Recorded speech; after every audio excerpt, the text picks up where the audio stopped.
Praise lord. ప్రభువైన యేసు నామములో అందరికీ వందనములు. ఈ దినం దేవుని వాక్యంలో నుంచి కొరింథీయులకు రాసిన 2వ పత్రిక 12వ అధ్యాయం 15వ వచనం.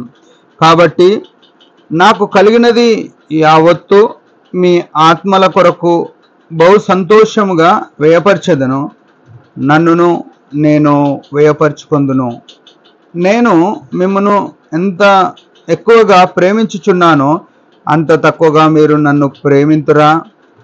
ప్రభునందు ప్రియమైన వారలారా, అపొస్తలుడైన పౌలు కొరింథీయులకు రాసిన 2వ పత్రికలో ఈ మాట రాస్తున్నాడు. ఏమని అంటున్నాడంటే, నాకు కలిగినది యావత్తు అంటున్నాడు. ఇది చాలా కష్టమైన మాట, చాలా కష్టమైన మాట. నాకు కలిగినది యావత్తు నేను మీ ఆత్మల కొరకు నన్నును నేను వ్యయపరచుకుంటా అని చెప్పినాడు. దైవజనుడు భక్సింగ్ గారు కూడా ఈ మాటను చాలా లోతుగా తీసుకొని తన జీవితంలో తనకు కలిగినది యావత్తు తనను వ్యయపరచబడుతూ వచ్చినాడు. కలిగినది ఏంది అని మనం ఆలోచన చేస్తే, అపొస్తలుడైన పౌలు గలతీ పత్రికలు రాసింది 8వ దినమున సున్నతి చేయబడ్డాడు. బెన్యామీను వంశము, గమనియేలు పాదముల యొద్ద బోధ పొందినాడు. రోమియుడు, పరిసయుడు, ఆసక్తి విషయంలో సంఘం నివసించేవాడు. ఇట్లా తనకు ఎన్నో అర్హతలు, హోదాలు ఉన్నాయి. అయితే ప్రభువు ఏమంటున్నాడంటే, వాటన్నిటినీ నీకున్నవన్నీ వదిలేసుకోవాలని చెప్పినాడు. వదిలేసుకోవాలని చెప్పినప్పుడు తనకు కలిగిన అన్ని ఎందుకు వదిలేసుకున్నాడంటే, ఆత్మలను సంపాదించడానికి వదిలేసుకున్నాడు. ఇది మన జీవితంలో మనకుందా? అసలు మనం చిన్న చిన్నవి కూడా ఎవరన్నా సంపాదించుకోవడానికి వదిలేయలేము. ఇప్పుడు కొందరు ఏమంటారంటే, వీళ్ళు మందిరానికి పోతారు, ఈ పని చేస్తారు కాబట్టి మేము మందిరానికి రాము అని చెప్పేటోళ్ళు చాలామంది ఉంటారు. మన ఇరుగు పొరుగు వారు, మన సంఘం పక్కన ఉన్న వాళ్ళు అంటారు. కానీ మన బతుకులో దాన్ని వదిలేసుకోలేము. చిన్న విషయాలే. వీరు మందిరానికి పోతారు కానీ ఈ గొడవ వచ్చినప్పుడు ఇట్లా మాట్లాడారు, ఈ గొడవ వచ్చినప్పుడు ఇట్లా మాట్లాడారు, వీరు ఇందులో పాల్పొందిర్రు అని ఇట్లా చిన్న చిన్న విషయాలు ఎక్కడో వ్యక్తం అవుతుంటాయి. వాటిని మనము వదిలేసుకోము. వారు వస్తే వచ్చిరు, పోతే పోయారు, కానీ మనం వాటిని వదిలేసుకోలేము. ఇది చాలా ప్రమాదకరమైన విషయం.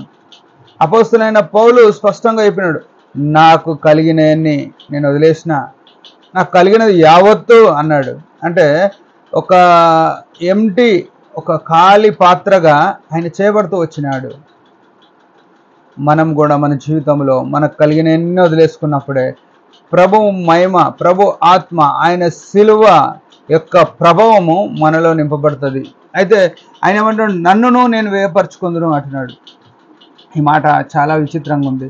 నన్ను నేను వ్యయపరచుకుందంటే సమయము అసమయము లేకుండా స్వార్థ విషయంలో పరితాపపడ్డ వ్యక్తి అపొస్తలుడైన పౌలు. ఎంత ప్రయాసపడ్డాడంటే, సమయము అసమయం ఏం లేదు, రాత్రింబగలు మనం ఏం చేస్తామంటే, మన కుటుంబ పోషణ కొరకు రాత్రింబగలు ఉద్యోగం చేస్తాం. మనం ఏ పని చేసినా, వ్యవసాయం చేస్తే రాత్రిపూట పోవాలంటే పోవాల్సి వస్తుంది. ఉద్యోగం చేస్తే కొన్నిసార్లు స్పెషల్ డ్యూటీ వేసి మందిరం వదిలేసి రావాలంటే పోవాల్సి వస్తుంది.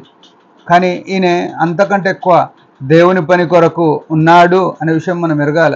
ఇక్కడ ఎంత స్పష్టంగా ఉంది, నన్నును నేను వ్యయపరచుకుందును అంటున్నాడు. ప్రభునందు ప్రియమైన వాళ్ళారా, మనం కొంచెం అలిసిపోయి వస్తే, కొంచెము పని ఎక్కువైపోతే రాత్రి బైబిల్ చదవడము, ప్రార్థన చేసుకోవడము ఆగిపోతుంది. బహు విచారం ఇది. మనం మోకరించలేము, మనం ప్రార్థన చేయలేము, ఉదయాన లేచి సమయానికి లేవగలగలేము, ప్రార్థన చేయలేము, వాక్యం చదవలేము. మందిరానికి సమయానికి వెళ్ళని వారు ఎంతోమంది ఉన్నారు. ఆదివారం 1 గంట ముందు లేద్దాం అని అనుకునేవారు తక్కువ. ఎంత విచిత్రం చూడండి. బహు జాగ్రత్తగా అపొస్తలుడైన పౌలు నన్ను నేను వ్యయపరచుకుంటా, నాకు కలిగినది యావత్తు వ్యయపరచుకుంటా అని చెప్పినాడు. నేను ప్రభు కొరకు ఏమైనా వ్యయపరుస్తున్నామా? మనకు కలిగినవి వ్యయపరుస్తున్నామా, లేకపోతే మనల్ని మనం వ్యయపరుస్తున్నామా? ఆ విషయం మనం ఎరిగి ప్రభు మహిమ కొరకు జీవిద్దాం. దేవుడి మాటలు దీవించును గాక. చిన్న ప్రార్థన. పరలోకపు తండ్రి, యేసు ప్రభు నామములో వందనాలు. అపొస్తలుడైన పౌలు వలె మేము కూడా మాకు కలిగిన యావత్తు మమ్మల్ని కూడా వ్యయపరచుకొని మహిమ కొరకు జీవించే కృపనీయమని యేసు ప్రభు నామములో ప్రార్థిస్తున్నాం తండ్రి. ఆమేన్. మీరందరి పరిచర్య గురించి భారంగా ప్రార్థన చేయండి. Praise the lord.